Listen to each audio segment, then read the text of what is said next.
Welcome to the Koerner office, guys. I don't know if my excitement or my energy comes through this podcast, but I just love doing this. Like, you notice I'm doing a lot more interviews with recurring guests that have a ton of business ideas like I do. Let me know if you like these, or if you're getting sick of these guests, if you're getting sick of too many ideas. Maybe we're not going deep enough. I really want to hear because I love doing it. Like, I love going deep with one business owner about his or her industry. That only gets you so far. I like talking about ideas and specifically how to tie distribution and or launch strategies with those ideas so you're not just left empty-handed with an idea and no way to implement it.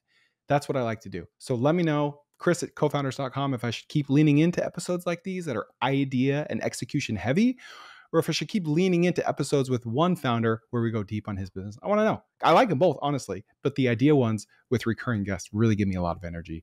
And I think that energy makes for a better product in the end. So today I had Koerner back on.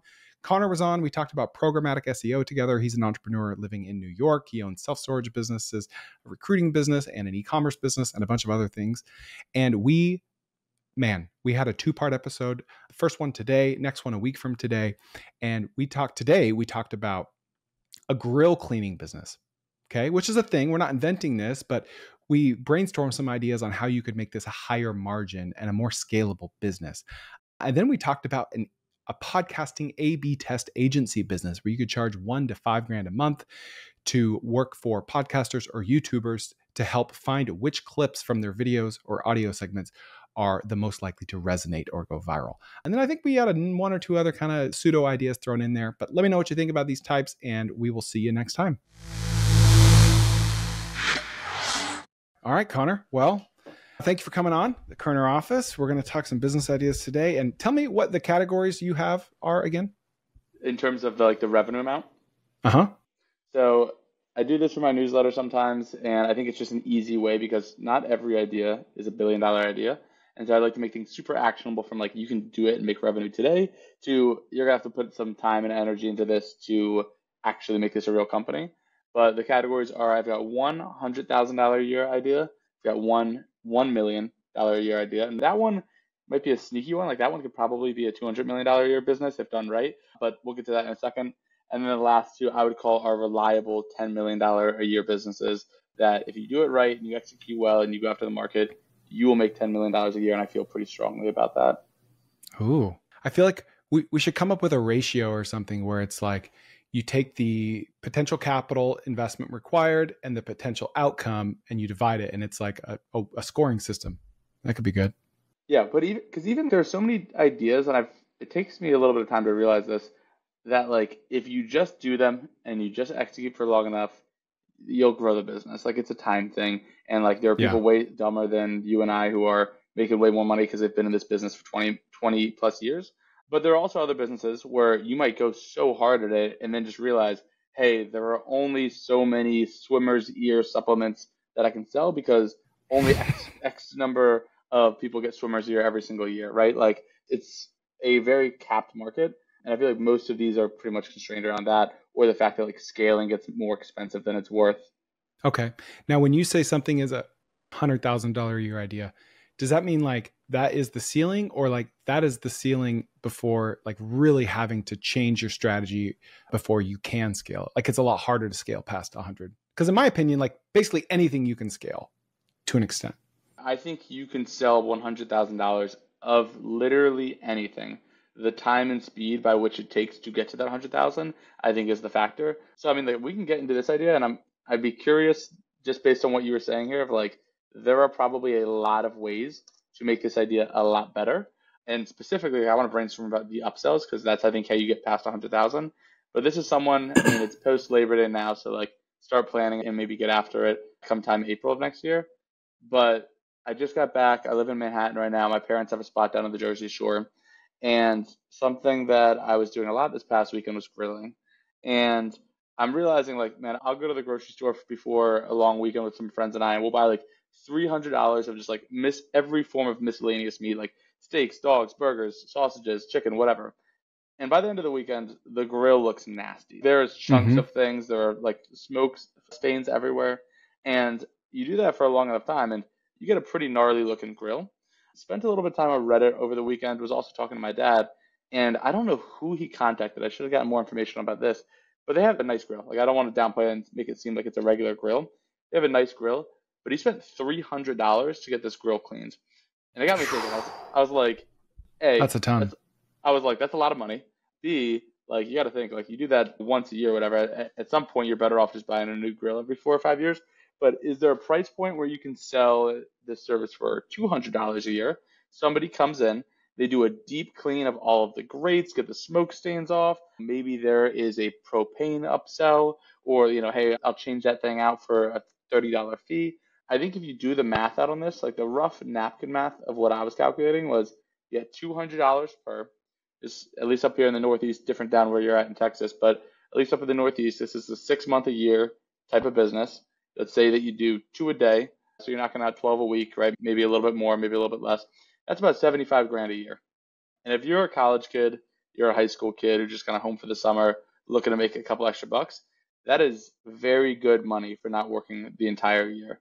So this is this $100,000 a year business, right? Like at some point, you got to start thinking to yourself, all right, if I want to scale this up, I got to have to hire someone to do sales, someone to sub out the work to. Like it starts eating out, and that's why it might not make a whole lot of sense to scale. But I'd love to hear from your perspective, like what are some things that we can add on to this business to make it that 100,000, 250,000, $500,000 a year business, even just within one local market? Okay. Love it. What I love about this business is the visual aspect of it. The before and after sells. It's a beautiful before and after picture. You know, Isaac French on Twitter, Yep. he just had that tweet go insanely viral, 22 million views about the train car that he renovated. Paul Graham retweeted it. Everyone did. He thinks the main reason is because his first picture was a before and after picture of the train car. And it just speaks to find a business, find a niche that relies on a before and after pictures, and you'll win, right? Agreed. Weight loss supplements, they know what they're doing. Okay. So I love that part about it. I have a theory that like you need the right tools to do a great job. Anything you do, whether it's a software tool or a manual tool, I feel like you could speed this process up with the right tools. Maybe even it's like a Dremel tool or a sander attached to a brush, and you could have like a rectangular bucket full of soap and just it's shaped like the grills, and so you could fully submerge it. You could have one being submerged while you're scrubbing the other one. I feel like you could really hack this to speed up the cleaning process, where a homeowner might spend 3 hours doing it. You could do it in 30 minutes. At that point, 200 is really attractive. It's $400 an hour. So I like that aspect of it. Couple things on that you just said. From the visual standpoint, I don't know about you, but like if I'm listening to some kind of like ASMR video, it's without a doubt the pressure washing videos that you just see the oddly satisfying guy go up and down the driveway, and you're like, yeah, like I'm watching this over any other TikTok out there. So I could see this absolutely applying for grill cleaning. As far as how can you speed it up, right? Because yeah, most things that I was reading was talking about how it takes a good 3 hours, but it's primarily the grate. It's primarily where you're actually cooking, the thing that's being exposed to both the food and the flame that you're cleaning a lot. I wonder if you can do something similar to the subcontractors who are recharging all of these Bird and Lime scooters, where you get a Mm, truck, you get a bunch of shelves on that truck, and you drive around a mm, neighborhood, or you flyer up a neighborhood, whatever it looks like, and say, hey, I'm doing this. I'm going to be the cheapest in the area because I do it this way. I'll come by on Monday. I'll come back on Thursday before it's grill time, and I'm going to pick up all of your grates, and I'll sweep the entire neighborhood at once. I'll make sure it's labeled, you're getting your grate back, whatever. Because I think the way you have to do it is I think you have to like drop it in some form of like cleaning solution or acid for a couple of hours, and that's probably the biggest bottleneck. So can you bring it back somewhere where you just drop all of them in there at once, and you kind of do it overnight and then slowly return them, and as you're returning them is when you finish it off with an extra polish. So I think that might decrease your fulfillment costs. that's an amazing idea. I like that one a lot. You treat it like in Scouts, we used to do a canned food drive, right? Where it's like, all right, we're going to be back. Put your canned vegetables out on the doorstep. We'll be here on Tuesday. It's like, hey, I'll be in your backyard next Tuesday to grab your grates. So many puns you could do in this business. You could call it great success, like Mm-hmm. Borat, Grate. Great success. You could have like a commercial vacuum, right? Where like I'm picturing like a blower, but it's a vacuum on your back, and you roll Mm-hmm. up, you grab the grates, you put them in your bucket, you suck out all the stuff that you're leaving behind. It takes 5 minutes. Then you leave with the grates. You put like an identifying tag on the grates. Maybe it's a color, maybe it's a number. You gather them all up. You don't need to schedule times. You just need them to opt into it. And then you take them back to your warehouse. You soak them overnight. You use like a pressure washer. You just lay them out and just clean them all. Like your fulfillment time per unit could be like 5 minutes in that case. Completely. So I think that's how you can maybe get this point or this product or this service to a point where you can scale it, because if you can reduce the fulfillment cost enough, then you can start hiring people to help you sub out some of the work. So that's decreasing the cost, which is the scalability issue, right? What about the other side, which is like, can you get a reliable service where you're making more money than just the $200? And so other ideas that come to mind there, propane tank replacements, like that one's a little bit tough because like I can't confidently say if somebody's coming to the grill and they say, hey, just by the way, I noticed that your propane tank feels a little light. I've got another one in the car. Do you want me to swap it out? That could work. Recycling propane tanks is expensive, but like obviously you can just swap them out at your local gas station. $25 upsell from that. That's an extra 10% on everything that you're making. Other ideas that come to mind, the obvious one that kind of feels a little weird, but it's like, hey, see, you're cooking a lot of meat. Do you want to buy seasoning? That feels a little off. Like, I don't know if I'd buy a product as much from my service provider, but I could say like something I've been seeing pretty often pop up this summer is a lot of people talk about kind of like marinating / cleaning a grill with an onion. So what you do is you cut the onion in half, stab it with the back with a fork, and kind of scrape it up and down along it. Maybe there's something that you can do with like onion juice spray to sell to people where it's like, hey, this keeps your grill clean, plus also marinates it. That alone might be a good product idea. But something to kind of increase that upsell value. Maybe it's in the outdoor area of the house and another cleaning service. I don't know. I got an idea for you. Yep. So I'm currently in the market for this. So we've got a grill. I've lived here 8 years. I've cleaned it myself, like half-heartedly. I've never had it professionally cleaned. Desperately needs it. So first of all, if someone put a flyer on my door, I'd be a buyer. Okay, period. Because it would remove the friction. I don't have to think about it, research anyone, yada, yada, yada. But as far as upsells are concerned, I would say, all right, my customers are already the type of person that is grilling outside. Okay, so I'm just going to lean into that. So I would go to Alibaba and buy, like the Uni pizza ovens. Have you seen those? Yeah. Yeah, or rock boxes. Those are like $500 to $700, but you can find aftermarket or off-brand identical copies of those on AliExpress for $150. And they work great. Some are wood pellet fired, some are propane fired. So you could order a shipment of those and you could have a van, the same van that you're using to collect all the grates. It's like a mini e-commerce fulfillment center. At all times, you keep 3 to 4 pizza ovens. You could get like custom grill tool set, like really high-end ones, but with good margin because you're getting it from China. Or you could go find like these Instagram accounts that post viral videos of like kitchen tools. And you go find the videos that are the most viral. That's like a kitchen or a grill tool. Go buy those from AliExpress. And you just have these racks in your van. That's just like this mini e-commerce site. It's like, hey, we're all done. Do you want any? And you just like, you open up your coat. Like, do you want a pizza oven? Do you want grill tools? Like, yeah. Because you could mark $100, mark up the pizza oven $100, and it's still $300 cheaper than an Uni. And that increases your margin by 50% just with that one upsell. No, completely agreed on that. All right. If you are watching this clip right now, you are watching this on YouTube. And if you are a fan of podcasts, please check out my podcast while you're at it, because sometimes I have podcasts that aren't on YouTube and sometimes I have YouTubes that aren't on podcasts. So check out the Koerner Office on any podcast platform, or you can go to tkopod.com. Also, my newsletter, we'll throw that in there. There are no ads. It's weekly. It's different content than my podcast and YouTube. Newsletter.chrisjkoerner.com. You'll see the link and we'll see you there. Yeah, and I think the other thing too to think about is like, are there other things like, I know I'm just thinking of like my parents' kitchen now, like you're talking about kind of the physical hard goods. And I think that there's absolutely a market there, but like, can you get more out of the service if you're already there as well too? Like things that I'm thinking of that they have would be everything from like an outdoor fridge. Does that need a scrub down for an extra $30? Pressure Wine washing. coolers, pressure washing. Yeah. I think that there's a lot of stuff. And I like the idea of making the slightly more unique, no-brainer, maybe one time a year service. And that gets your foot in the door. And then how can you land and expand that? And people who own grills probably own other types of things that need cleaning, or they're willing to pay good money to get things deep cleaned. So I think that there's definitely an opportunity to expand a little bit more into there. I like that a lot. Your customers are also someone that likes to keep things clean, right? So that person is probably a person that's more likely to get regular pressure washing done. Yep. Right. Whereas me, a freaking cheapskate, I own a pressure washer and I don't get anyone to clean my grill because I'm cheap. So I'm probably not a good customer for that. But if they're paying for one, they'll probably pay for the other. So I love that idea. To me, it looks a lot like a Christmas light business, where it's like you have a generalized service like lawn mowing or pressure washing for the hot months, and then you have a more niche service like Christmas lights or grill cleaning for the other months, the other season. I really think that there's also, I'm just thinking like now I've got myself thinking about like the flavoring of the grapes. I don't know, like I used to spend some time down in Austin, have a friend who is really good at cooking, and he grilled up, I remember this one time, salmon on like some kind of flavored wooden block. Do you know what I'm talking about? Yeah, they're cedar pallets. I think that could totally work well. I don't know. I think he did it on the grill. They're not like the chips. Like it was like I literally like know. a, oh, okay. It looks So like a this is the cutting same thing. board, right? Yes. Yeah. And you put it on the grate, and then you put the salmon on that, and it like infuses it with flavor.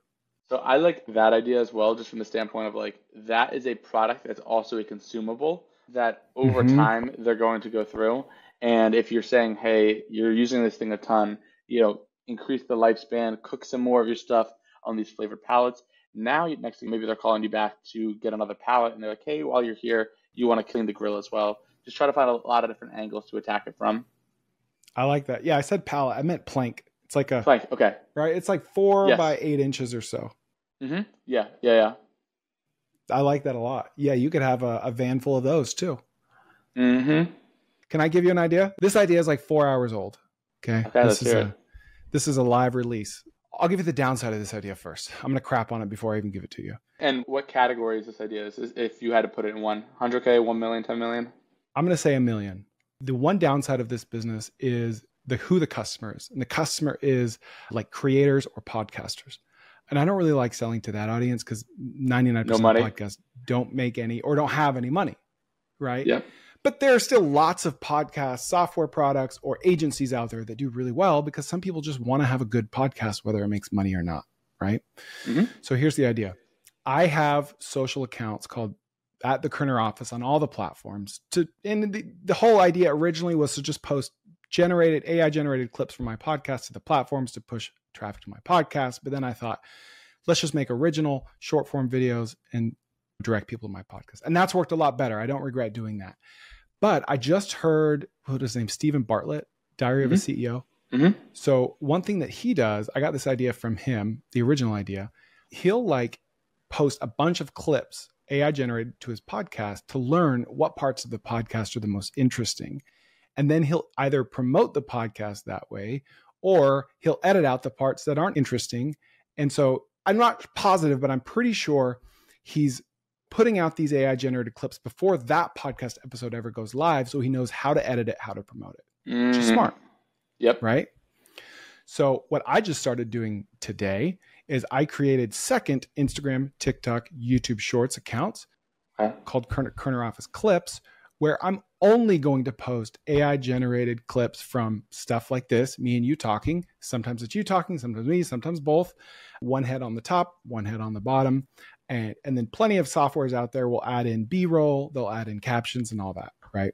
For instance, I'm going to do this today. After we're done, I'm going to upload this whole episode into the software. It's going to spit out 5 to 15 clips, and I'm going to upload all of them basically at the same time to all 3 platforms because I don't care about these platforms. I have 0 followers. I don't care. And then I'm just going to look at the retention. And it's like, okay, oh, interesting. Everyone loved that grill idea. I'm going to make the title the grill idea. Everyone loved this. No one cares about that, but I thought that was the most interesting part. I guess it's not. Because the thing about YouTube, TikTok, and Instagram, even if you have 0 followers, it's going to show it to hundreds or thousands of people regardless. Yep. Mm-hmm. And then you're going to know, like, for instance, I did this for the first time today with an episode I had with Sam Thompson that hasn't aired yet. And I only did 2 clips. We were talking about the same kind of idea, but just kind of different parts of the idea. And one of them was a clear winner across all 3 platforms. And I'm like, that's an A/B test. I didn't know you could A/B test podcasts, right? Yeah. So the idea here is to be an agency that just does this, right? It's like, just send me your raw files, give me your Riverside login, and I'll create the social accounts for you, or you create them and you share it with me. And I'm just going to send you a weekly report of, okay, you've got these 3 episodes coming out next week. These need to be your angles. Here's your data. I did it all for you. What do you think? I think what you're saying is 100% right, which is we're going to find the part of the episode that maybe you didn't even think was the most interesting, but it's actually going to be the most interesting. But we're going to find that just through sheer brute force of if it's an hour-long episode, we're going to take 20 clips and they're going to be 5 minutes each or something like that. And we're going to publish all of them. We're going to kill the losers. We're going to double down on the winners. That's effectively what you're saying. And I think that is very smart. I think to your point, the downside is I also like as a business owner, not so cheap. As a podcaster, very cheap. And so Mm-hmm. like we outsource all of our editing overseas. And I'm kind of banking on a combination of like my notes during a podcast episode of like, oh, he just said this thing like when Chris said the words, the dog runs, like that's when to Mm-hmm. start the clip. But like that's the only way that I do it today. There's not a better way. And I think to your point, there absolutely should be a better way. I think if you want to even double down on this a little bit more, and you want a version of this that I absolutely know people would be willing to pay for, it would have to be for ads, specifically video ads, and like trying to test out hooks and angles and offers and all of that stuff, and do it through the lens of organic. Because I'm sure, like just like myself, like you've probably scrolled it, like you are into ultra running, so you definitely have seen this. Then I'm sure you've probably been on Instagram and you've seen, do you have knee pain, or don't you just Mm-hmm. hate when you get that plantar fasciitis right in the morning? You start watching immediately because you're like, yeah, that's very relatable to me. But it also could be organic content. So trying to test the same exact ad, piece of content, whatever, with like 20, 30 different hooks, seeing what gets the longest watch time. I've been working with a couple of advertising agencies lately on the recruiting side where this is super valuable for them. Like I had a Mm-hmm. conversation literally yesterday where he's like, hey, if somebody gets me an extra 5 seconds of watch time on this ad, that's probably $1 million decision. Would I pay Hmm. more for that? Absolutely. And so I think that's maybe another angle that you can go at it with. From a service standpoint, I think it's super valuable. Like a lot of the podcasts that I record, like I did one with Casey Miracle last, and it's all about like real estate options and trading and stuff like that. Big part of that podcast was less so the 52-minute long episode, and I cared a lot more about the 7 really great clips that I was going to get out of that. The question I think just comes down to like who's going to pay for it. I love the ad idea because, like you said, I mean, you have an e-commerce business. $500 a day ad budget is, it's like, it's funny how that works too, right? Like, have you ever seen the memes where it's like $20 burger at the restaurant and it's like, oh, as opposed to like losing $2,000 in crypto? It's like, whatever. Yeah, It's kind of like 100%. that. It's like, oh, geez, I need this new Chrome extension. It's $8 a month. Is it worth it? I don't know. But then you bump your ads from $500 to $700 a day. Like, we're talking 17,000 a month, which a Yep. lot of money to anyone in the world, and you just don't even give it a second thought. So for a podcaster to spend $2,500 a month on this service to like maybe get more downloads, maybe get more retention, right? But for an ads guy, an agency or an e-com brand owner or any business owner that's running ads, maybe they're only spending $3,000 a month, or maybe they're spending $300,000 a month. That's a drop in the bucket to them. What about, and this is not your idea exactly, but this is kind of where my mind's going now. Have you seen people who use fake podcasts as hooks? Yes. Yes. So I know I came across one, I'm forgetting what the brand itself was, but they did the iconic like red velvet folded curtain in the background that kind of made it look like they were on Rogan and they weren't. And they had the Jeez. headset on and they had the mic and like they very Oh, clearly were not on Joe Rogan because it that was is like so it was sleazy. it was like just edited enough, but like from the default, it looks like the background that guests always have on Joe Rogan. And I've even like for a friend who runs a supplement brand before jumped on and he's like, hey, can you kind of just like ask me these questions or like ask questions that you think would be good and I'm going to answer on Zoom with like my background, whatever. So maybe there's some kind of opportunity as well with like an ad creative agency. This is not your idea at all, but just total random. An ad creative agency that specifically deals with podcast style hooks that can kind of Mm. capture you in from the beginning. So that way, like when you're watching this and you're scrolling, because objectively, like, podcasts are interesting content, and this is what you're trying to do anyway to get the most downloads. Like, what can you say that makes it look like you're in the middle of the conversation that randomly plugs your product at the end? If you started off with the conversation here today and you're like, man, I found the number one gas station in the country. Every other gas station can go to hell because like I found the one and it was coming across this time when I was taking my family. We were in an RV trip and I stopped off at one of 83 Mm. different stalls or pumps. And I Mm-hmm. walked in and I was like, damn, I got to get this stuff everywhere. And then I found there's actually this site that you can get it online. It's called, Yeah. TexasSnacks.com. Mm-hmm. Like you watch that, doesn't feel like an ad, doesn't read Mm-mm. like an ad. It's a bait and switch. Yes, but it's objectively like the thing. So I wonder, I don't know, you said like I think the Rogan part is sleazy. I think that this could be a pretty good idea from a, Yeah. if, hey, pay me 10 grand and we will record 80 different hooks, and our team of writers and creative strategists will come up with a ton of different stories and angles that you can tell. We'll pause 15 minutes in. You can swap out your shirt and hat to make it look like a different thing to reduce creative fatigue. Have you walk into the other room to change up the background. Like, there's definitely ways to do it where I think you can probably get more out of it. That's a really good idea. And in fact, I want to steal that copy for a Texas Snacks video. Do So, it. Yeah, because that's what it's I'm like, saying. wait, what gas station? Is it Wawa? Is it Bucky's? Is it Yep. Racetrack? Is it Quick Trip? And there's Yep. like, they're not feeling like they're being sold to at all.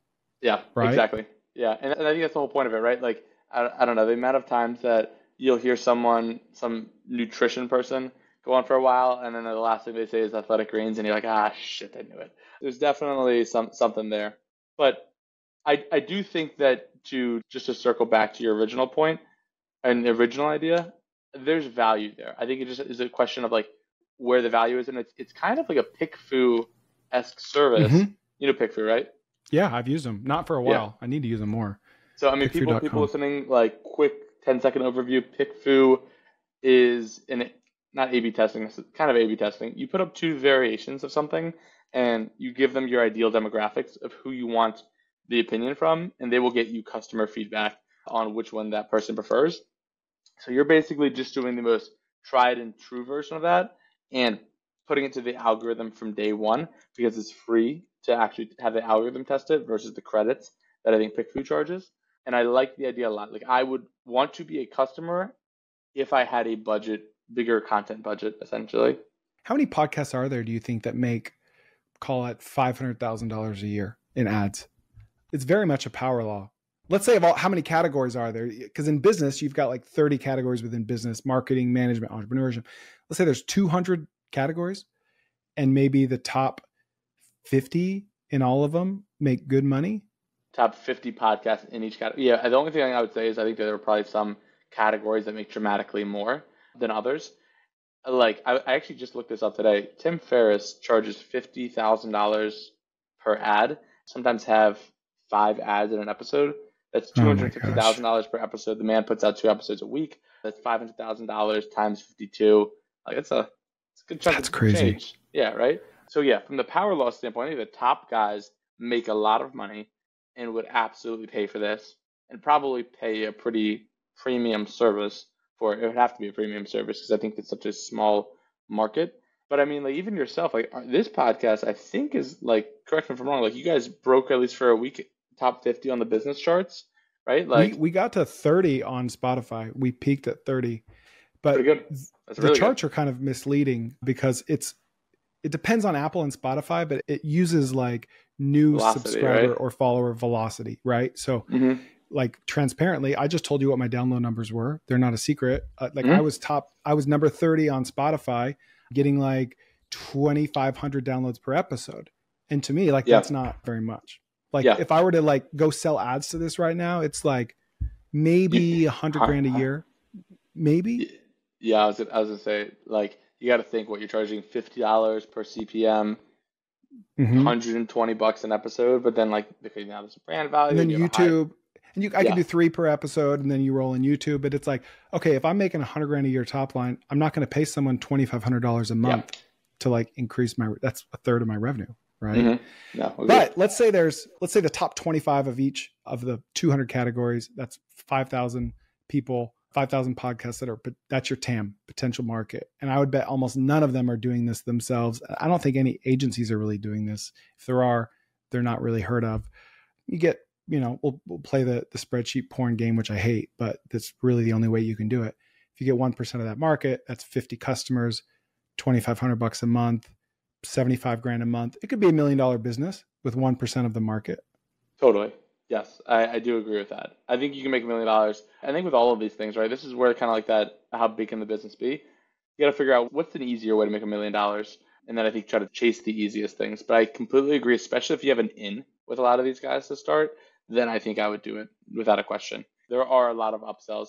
I like the idea of like, can you upsell a lead magnet to then get them on an email, and then who's managing their email, and how are they selling ads Mm. in the email? Should you be selling ads in the email for them? Like one of those businesses to get them in the door cheaply and then scale up with them, assuming that you find success. Here's something interesting that's not an idea, but it's a scam that Nick and I just came across. We get podcasts or emails every single day, maybe 5 times a week of, hey, we want to have this entrepreneur on your podcast because they're so accomplished. We want them on your podcast. Or it's like, hey, we want you to come on our podcast. We get 10,000 downloads a month. And so Nick was just on a podcast, and I won't say which, but they were claiming to get 500,000 downloads a month. And you can go to podstatus.com and you can see where someone's been ranked. Like you can pay bots to fake your ranking for like a few days at a time. Like anyone can pay $100 to get a bunch of fake subscribers, but then you really cannot sustain that. Okay. But what you can do is you can pay bots for downloads and listens, and it looks legit, and you can pick the country they come from. So one thing that I'm seeing people do is they're paying $5 to $20 for 10,000 quote downloads. And then like Shopify comes around and says, hey, what are your rates? We want to sponsor. Because they sponsor every podcast. And you're like, oh, here's a screenshot from Buzzsprout. I'm getting 500,000 downloads a month. They're like, okay, here's 10 grand. Here's 20 grand. And it's all fake. That sucks. It's all a lie. So first of all, I think that's super unethical. To give you the similar version to that, it's a numbers game podcast. Should I say the name? Yeah, I'll say the name because I don't think it really matters and I don't really care. There's this real estate podcast called Best Ever CRE. Do you know about these guys?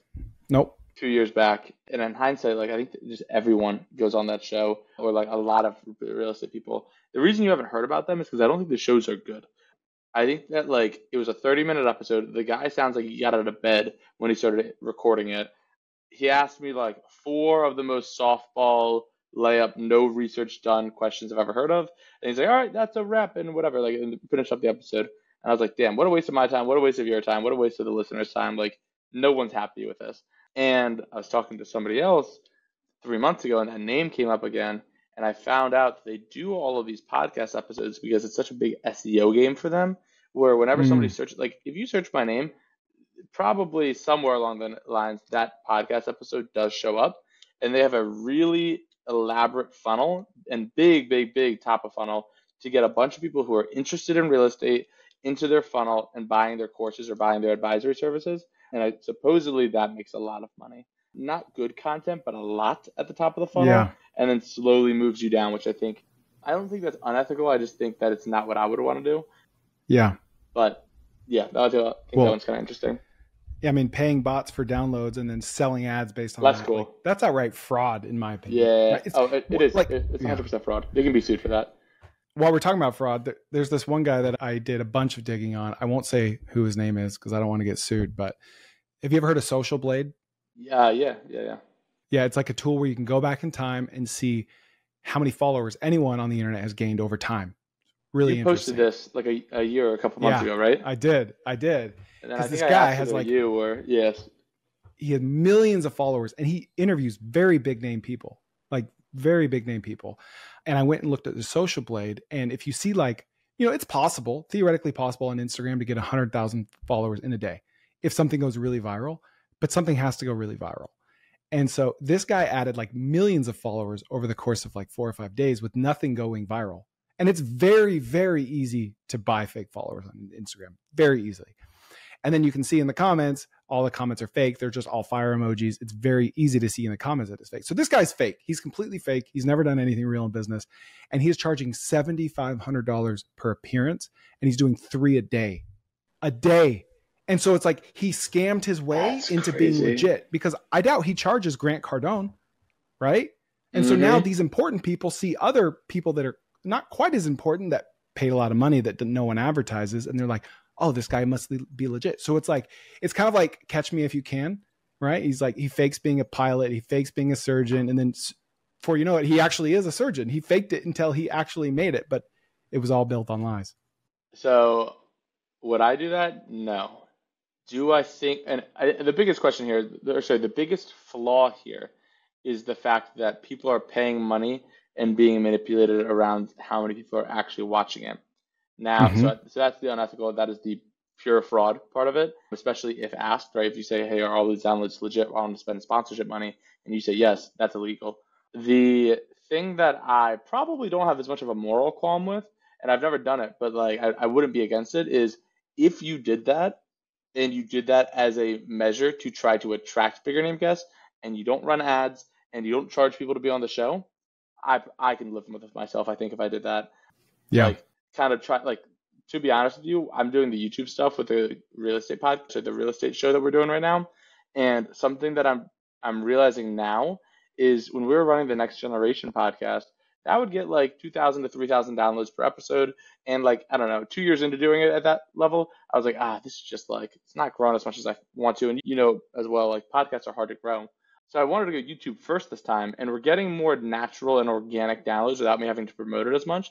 But the downside of going YouTube first is that when you invite guests onto the show and they saw that the last episode got 20 views, it's like, Hmm. hey, well, who am I doing this for? You and me? Yeah. Whereas the podcast, like, it's actually kind of a benefit that the views are hidden because you can say, Yep. hey, just look at the names of who I've had on. So I think that's kind of interesting. It is interesting. It's like podcasts are still such uncharted territory. Oh yeah. Okay, what'd you think? Did I overhype it? I don't think so. A week from now, we'll have the second part of this episode with Koerner again, where we talk about a health product to help with endurance for athletes. That's very simple, 2 ingredients. We'll talk about a construction permit database that you can pay a little bit of money for to sell individual leads to home service business owners for tens or hundreds of dollars. We talked about how to package and frame ideas in a different way to profit. And we talked about building market research reports for industries and who could be a buyer of these. Could you charge 200, 2,000, 20,000, 200,000? And then Koerner had an amazing idea of basically taking a gym and using it as like a WeWork for personal trainers. So a gym only for personal trainers, because today personal trainers use normal gyms and the customers are tied to the gym. So they can't really move them between gyms.